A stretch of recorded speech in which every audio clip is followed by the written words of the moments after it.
جانے سے بھی وہاں کا فیض شامل ہو اور مشکلیں حل ہو جائیں، اس کو وہ شرک اکبر سمجھتے ہیں۔ یہ ہم ہیں کہ نسل رسول علیہ السلام 2 صدیوں کے بعد مدینہ منورہ میں نہیں، عجم میں، طوس میں وہ لیٹے ہوئے ہیں، اور حوالہ کون دے رہا ہے؟ محدثین کا امام، ایک شعبہ صوفیہ کا، ایک ہے محدثین کا۔ ہم جس وقت کسی ولی کا کوئی حوالہ پیش کرتے ہیں تو کچھ غیر مقلد جو اپنے آپ کو اہل حدیث کہلواتے ہیں کہتے ہیں کوئی محدث بتاؤ، محدث کا عقیدہ ہو، تو یہ ہے محدث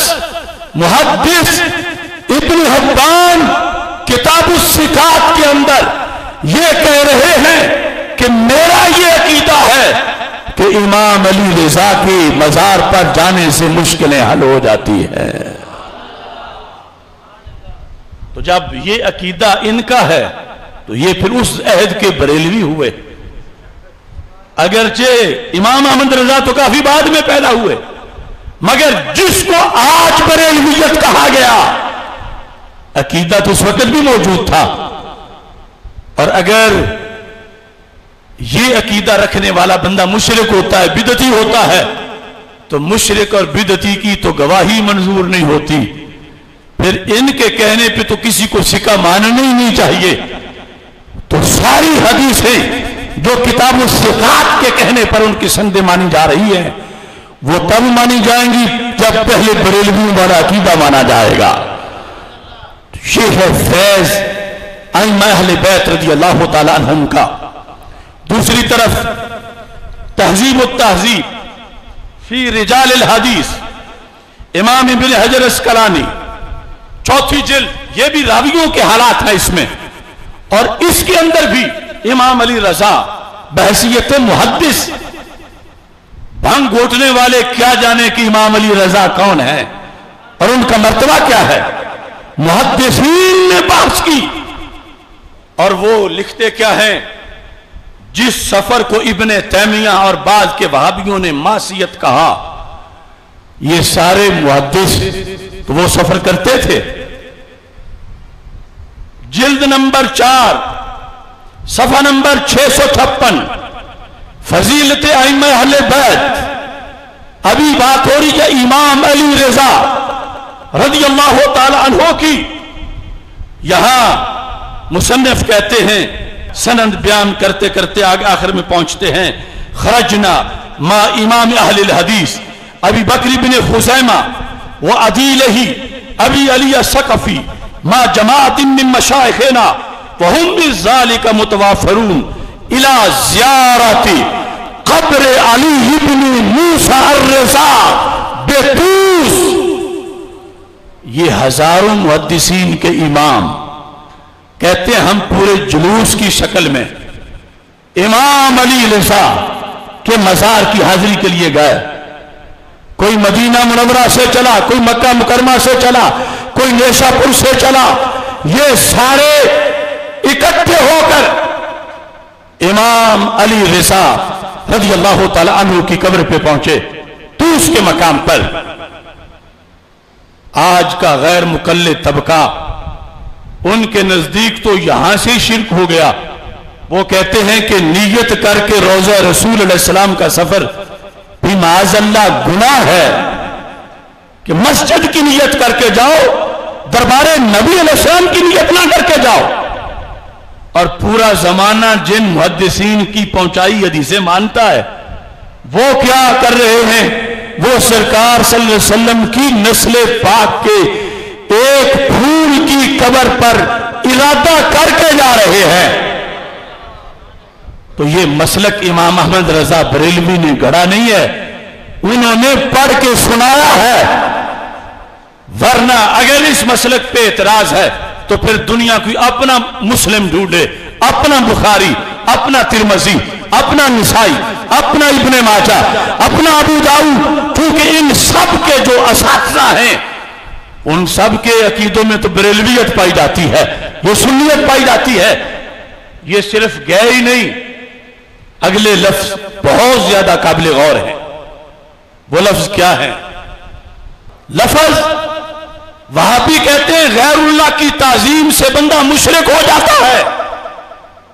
خود اعلی حضرت کو لکھنا پڑا شرک ٹھہرے جس میں تعظیم حبیب، اس برے مذہب پہ لعنت کیجئے. وہ تعظیم حبیب کو شرک کہتے ہیں، اور یہ محدث سرکار کی نسل پاک کے ایک فرزند کی قبر کی جا کے تعظیم کر رہے ہیں. کیا لفظ ہیں؟ راوی کہتے ہیں فرعیت من تعظیم ہی، یعنی ابن خزیمہ کا، وہ ابن خزیمہ جو ہزاروں محدثین کے استاد اور زمانے کے امام ہیں، کہتے ہیں میں نے ان کو جا کے دیکھا، وہ امام علی رضا کی قبر کی تعظیم کر رہے تھے. عبادت نہیں، ادب احترام، تعظیم ہی لِتِلْكَ الْبُكَى، صرف قبر کی نہیں پورے ایریے کا ادب کر رہے تھے. وَتَوَاضُعِهِ، وہاں جا کے انکساری کر رہے تھے. وَتَضَرُّعِهِ عِنْدَهَا، ان کے روضہ پاک کے پاس بیٹھ کے آنسو بہا رہے تھے، گر گڑا کے رو رہے تھے اور دعائیں مانگ رہے تھے. تو یہ اہل علم، اہل سنت، ان کا نظریہ ہے کہ سلام تو جا کے مٹی کو بھی کرتے ہیں، ادب مٹی کا بھی کرتے ہیں جہاں امام تشریف فرما ہے، مگر معصوم ماننے والا ادب نہیں کرتے، کیونکہ وہ ادب نہیں، وہ توہین رسالت ہے. تو سونا جنگل رات اندھیری، چھائی بدلی کالی ہے، سونے والوں جاگتے رہنا چوروں کی رکھوالی ہے. دونوں طرف چور ہیں، دونوں طرف، اور ہماری ذمہ داری زیادہ بنتی ہے کہ دونوں طرف سے متوجہ کرنا ہے. ان کا بھی رد کرنا جو گالیاں نکال رہے ہیں اماموں کو، اور ان کا بھی کرنا ہے جو معصوم کہہ کے ختم نبوت پہ حملہ کر رہے ہیں. امام اللہ کے فضل سے برکتوں کا گہوارہ ہے، ان کے نام پڑھ کے دم کریں بیماری دور ہو جاتی ہے، ان کے مزارات پہ جا کے دعا مانگیں مشکل حل ہو جاتی ہے. اب امام موسیٰ کاظم، ان کے بارے میں یہ تاریخ بغداد ہے. تاریخ بغداد یہ بہت لمبی چوڑی جلدوں میں ہے. سب سے پہلے میں نے بغداد شریف میں یہ پڑھی، اور پڑھی بھی حضرت غوث پاک رضی اللہ تعالیٰ عنہ کی ذاتی لائبریری سے، المکتبۃ القادریہ العامہ. اور یہ حوالہ میں نے اس وقت وہاں لگایا 1994 میں. تاریخ بغداد کے اندر یہ لکھا ہے، یہاں سند کے ساتھ، تاریخ سے مراد یوں تاریخ نہیں جیسے آج کل کی، ہر بات کی پوری سند لکھی ہوئی ہے. خطیب بغدادی نے، جنہوں نے، یہ بہت چوٹی کے عالم تھے جن کی یہ تاریخ بغداد ہے، انہوں نے سند کے ساتھ یہ لکھا. حسن بن ابراہیم خلال، بہت بڑے امام گزرے ہیں، کہ حسن بن ابراہیم یہ کہا کرتے تھے ما ہمنی امر فقصدت قبر موسیٰ بن جعفر فتوسلت به الا سہل اللہ تعالی لی ما احب. کہتے ہیں جب بھی کوئی مشکل مقام آیا، میں امام موسیٰ کاظم رضی اللہ تعالی عنہ کی قبر پاک پہ گیا جو کہ بغداد شریف میں ہے. کہتے ہیں جب بھی گیا وہاں اٹھنے سے پہلے میری مشکل حل ہو گئی. بندہ نہ چیز کو بھی شرف حاصل ہے. میں بارہا امام موسیٰ کاظم رضی اللہ تعالیٰ عنہ کی دہلیز پہ بغداد شریف میں حاضر ہوا. امام موسیٰ کاظم، امام شافعی چل کے آئے ان کی قبر پہ اور کہا قبر موسیٰ کاظم فلیکن مجرب لإجابت الدعاء. امام شافعی کہنے لگے تریاکم مجرب، یہ مجرب تریاک ہے، یہاں دعا مانگنے سے مشکل حل ہوتی ہیں، تو اہل سنت و جماعت عقیدہ نور علی نور ہے، کہیں کسی بند گلی میں بند نہیں۔ اب یہ جو کچھ میں نے ان ائمہ سے بیان کیا اس مختصر وقت میں، نہ رافضی بیان کر سکتا ہے، نہ خارجی، نہ ناسبی، نہ اور کوئی علاوہ، اگر اس کا حق ادا کرتے ہوئے بیان کر سکتا ہے تو امام احمد رضا بریلوی کا کوئی دیوانہ بیان کر سکتا ہے۔ آج انہی کی برکت کے زیر سایہ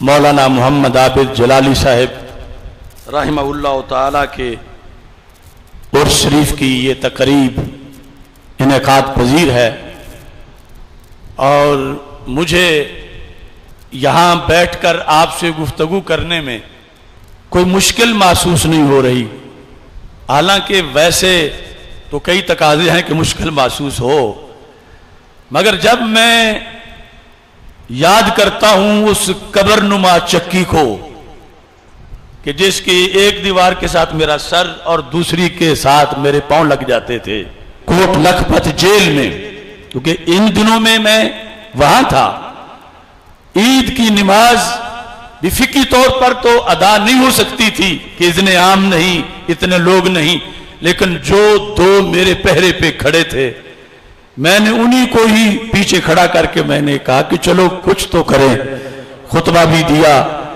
اور نماز کے یعنی وہ رکعتیں بھی ادا کر دی اتمام حجت کے لیے، اور یعنی میرے سر پہ پہلے دن انہوں نے جو بڑا پاورفل بلب جلایا تھا اپنی طرف سے اجازت کے ساتھ انہوں نے 1 منٹ بھی نہیں بجھنے دیا، یعنی پوری رات،